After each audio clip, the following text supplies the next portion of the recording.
और वो तो आका के नाम पे मर मिटने के लिए तैयार है कि गोलियां चल रही हैं और वो अपने लोगों को हौसला दे रहा है। हमें ऐसा लीडर चाहिए। और ये हाजी ग्रुप जो है ये बिल्कुल अमेरिका के कहने पे चल रहा है। हम सिर्फ उन चंद भेड़ों की निशानदेही कर रहे हैं कि खुदा के लिए हाजी एंड कंपनी से इस मुल्क को बचाया जाए, इस मुल्क पर रहम किया जाए कि साहब की कौन सी ऐसी कमजोरी है जो नून लीग के हाथ आ चुकी है जिसकी वजह से ये ब्लैकमेल हो रहा है। मैं यही बात नवाज शरीफ ने मरियम के बारे में कही थी। उसने कहा था अगर मरियम को कुछ हुआ तो ये हाजी उन्होंने 3-4 जनरलों के नाम लिए थे, वो रिकॉर्डिंग है मेरे पास मौजूद है। उसके लिए कानून हो रहा है और हमारे लिए कानून हो रहा है। क्यों? ये कैसा ज़ात पाकिस्तान है? मुनसिफों सलीबों पर फैसले नहीं होते, बेसबब बगावत के सानिया नहीं होते। लेकिन ये जो हाजी ग्रुप है ना, इसने इस मुल्क की पाक आर्मी का सत्यानाश कर दिया है। अवाम के वो बच्चा जो शहीद हुआ हमारा वजीराबाद में, उसके 3 बेटे उसके साथ। अस्सलाम वालेकुम नाजरीन, HR न्यूज़ से मैं हूं असदुर रहमान और इस वक्त मैं मौजूद हूं डस्का सिटी में जहां पर एहतजाज किया जा रहा है और हमारे साथ इस वक्त कारी जुल्फ़कार सियालवी साहब मौजूद हैं। आइए हम इनसे बात करते हैं। अस्सलाम वालेकुम। वालेकुम अस्सलाम। कारी साहब, सबसे पहले ये सवाल है कि साबिक़ वज़ीर आज़म के ऊपर जिस तरह हमला हुआ उसके बाद इंटरनेशनल लेवल पर मुज़म्मतें भी हमने सुनी हैं, लेकिन उसके फ़ौरन बाद जैसे आज़म स्वाति साहब के ऊपर भी जिस तरीके से उनको ज़दोकोब किया जा रहा है, इन दोनों वाक़यात को आप कैसे देखते हैं? मैं समझता हूँ पहली बात जो खान साहब की आपने की है कि उनके ऊपर जो हमला हुआ, साबिक़ वज़ीर आज़म आपने कहा है, मैं नहीं इस बात को समझता। मैं समझता हूँ कि एक साबिक़ वज़ीर आज़म पे नहीं बल्कि पाकिस्तान में भी नहीं बल्कि उम्मत मुसलमान के एक ऐसे लीडर पे हमला हुआ है जो ये कौम बर्दाश्त ही नहीं कर सकेगी। कि उसका कसूर क्या है? इमरान खान का मुझे कसूर बता दे कि क्या है। क्या वो गरीब की बात करता है इसलिए उसको चाहते हैं ख़त्म करना? क्या उसने मजदूर के हकूक़ की बात की है इसलिए चाहते हैं? क्या उसने पाकिस्तान की बात की है? क्या उसने कहा है कि ये मैं गरीबों के लिए ये काम करना चाहता हूँ? घर घर में उसने 10-10 लाख रुपया दे दिया सेहत के लिए और पाकिस्तान को एक ऐसा पाकिस्तान बनाना चाहता है जो वाकई हकीकी कायदे आज़म ने पाकिस्तान का जो अल्लामा इकबाल ने ख्वाब देखा था। तो क्या उसका ये कसूर है कि उसने पूरी दुनिया में आका करीम सरकार दो आलम सल्लल्लाहु अलैहि वसल्लम के नाम जो है उसको बुलंद करने का जो है वो काम किया है? ये उसका कसूर है। तो मैं समझता हूँ कि वो एक साबिक़ वज़ीर आज़म ही नहीं, इस पूरी दुनिया का उम्मत मुसलमान का एक ऐसा लीडर है और इन्होंने हमारी जो है ना वो क्रॉस की है, हमारी हद को क्रॉस किया है। हम इमरान खान के लिए अपनी जान तक कुर्बान करने इस वाक़े के बाद हमने देखा जो ही एक वीडियो वायरल हो गई जिसको पकड़ा गया, जिसने गोली चलाई और इस वाक़े को मजहबी रंग भी दिया जा रहा है, इसको आप कैसे देखें? ये बात ये है कि ये तो ऐसे ही है ना कि सूरज को आईना दिखाने वाली बात है। पूरी कौम है, इसको ये इस तरह के हथकंडों से नहीं कायल कर सकेंगे। सबको पता है कि वो आशिक़ रसूल है।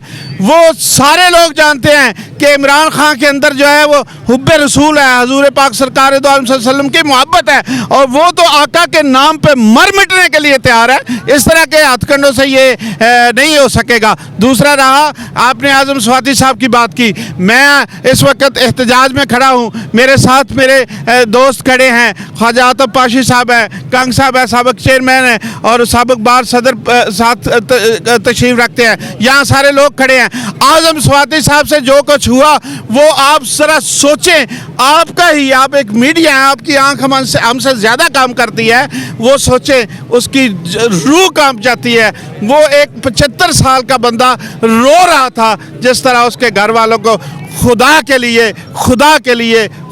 लिए इस तरह ना करें। और मैं आखिरी बात करके आपको बताऊं, इमरान खान का झंडा जो है वो इंशाल्लाह अल्लाह ने उसे दोबारा जो ज़िंदगी दी है वो आपने देखा है कि उसको गोलियां लगी हूँ और जाओ वो कंटेनर की दोबारा उसकी वीडियो चला के मैं चैलेंज करता हूँ सबको, वो चेक करें कि गोलियां चल रही हैं और वो अपने लोगों को हौसला दे रहा है। हमें ऐसा लीडर चाहिए। अल्लाह के फजल व करम से हम उसके लिए जान तक देने के लिए कुर्बान हैं। थैंक यू जी। तो नाजरीन, इस वक्त हम डस्का सिटी में मौजूद हैं जहां पर पाकिस्तान तहरीक इंसाफ के कारकुनान एहतजाज कर रहे हैं। मज़ीद लोग भी मौजूद हैं। सर, ख्वाजा आतफ पाशी साहब मौजूद हैं। सर, ये एहतजाज कितने दिन तक जारी रहेगा?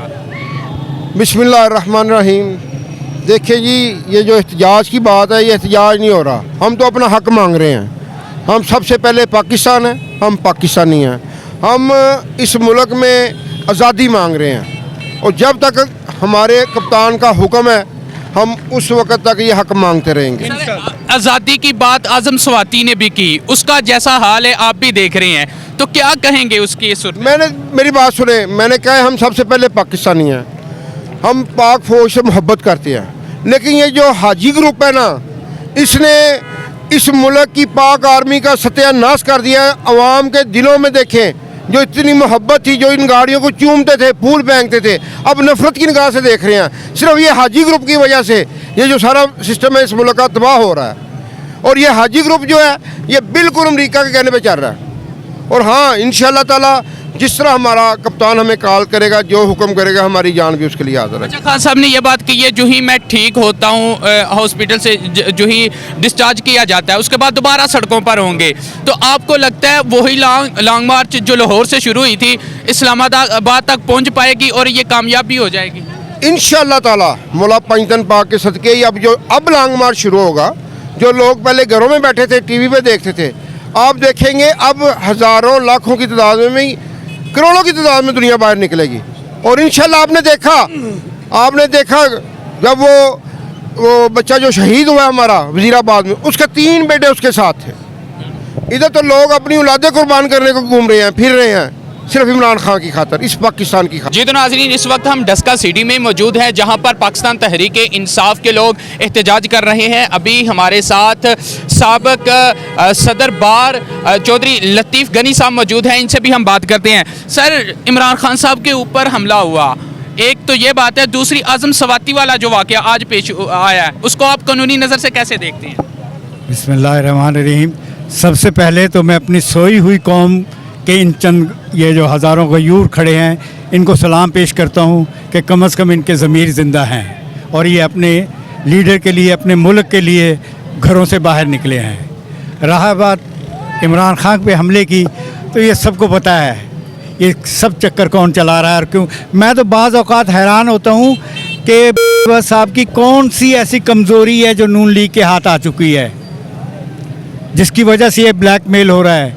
और ये सब लोग में एक तासुर फैलाया जा रहा है कि शायद हम लोग फ़ौज के ख़िलाफ़ हैं। फ़ौज के ख़िलाफ़ नहीं है, मैं ख़ुद एक फ़ौजी का बेटा हूँ। हम हमेशा पाक फ़ौज जिंदाबाद कहते हैं। हर इदारे में चंद काली भेड़ें होती हैं, हम सिर्फ उन चंद भेड़ों की निशानदेही कर रहे हैं कि खुदा के लिए हाजी एंड कंपनी से इस मुल्क को बचाया जाए, इस मुल्क पर रहम किया जाए। बहुत हो चुका, 75 सालों तक आपने देख लिया इस मुल्क में क्या होता रहा है और ये लोग क्या करते रहे हैं। ख्वाजा आसफ नज़र नहीं आया जो इनको कहाँ से कहाँ पहुँचाता रहा है। दूसरे लीडरान की वो बातें भूल गई हैं इन्हें। इनकी कौन सी ऐसी कमज़ोरी इनके पास है जो इनके हाथों ब्लैकमेल हो रहे हैं। ISPR ने जो कल रात को बयान दिया था, उन्होंने कहा कि फ़ौज एक खुद मुख्तार अदारा है और यहाँ पर रूल भी है, हम उसके मुताबिक चलते हैं। लेकिन कुछ मफाद परस्त लोग हैं जो फ़ौज को बदनाम करने की कोशिश कर रहे हैं। यही बात नवाज शरीफ ने मरियम के बारे में कही थी। उसने कहा था अगर मरियम को कुछ हुआ तो ये हाजी जनरल, उन्होंने 3-4 जनरलों के नाम लिए थे, वो रिकॉर्डिंग है मेरे पास मौजूद है। उसके लिए कानून हो रहा है और हमारे लिए कानून हो रहा है। क्यों? ये कैसा ज़ात पाकिस्तान है? आज तक हमें यही बताया गया है कि मुजीबुर रहमान गद्दार था। मुजीबुर रहमान गद्दार नहीं था। इस एस्टेब्लिशमेंट ने उनके साथ ज्यादती की। 181 या 182 सीटों वाले को छोड़ के 82 वाली सीटों को उन्होंने हुकूमत दी, जिसकी रिएक्शन वो एक है ज़किया गज़ल कराची की, वो उनकी एक शेर है, वो मैं आपको सुना देता हूँ। मुनसिफ़ों सलीबों पर फैसले नहीं होते, बेसबब बगावत के साने नहीं होते। हम यही सोचते हैं ये साने क्रिएट किए जा रहे हैं, ये बनाया जा रहा है, इस कौम को सिर्फ लगाया जा रहा है। ये 4 का टोला इस मुल्क को तबाह करना चाहता है। ये नया मशरिक पाकिस्तान एक यहाँ बनाना चाहता है। ये चाहता है ये मुल्क की ख़त्म हो जाए। खुदा रा मुहिब्बुल वतन उठो और इमरान की काल पर लब्बैक कहो और इन 4 के टोले से इस मुल्क को बचा लो। ये इस्लाम के नाम पे बना है और इंशाल्लाह नाम ज़िंदा रहेगा। इसके लिए हम अपने जान माल हर किस्म की कुर्बानी देने के लिए तैयार हैं।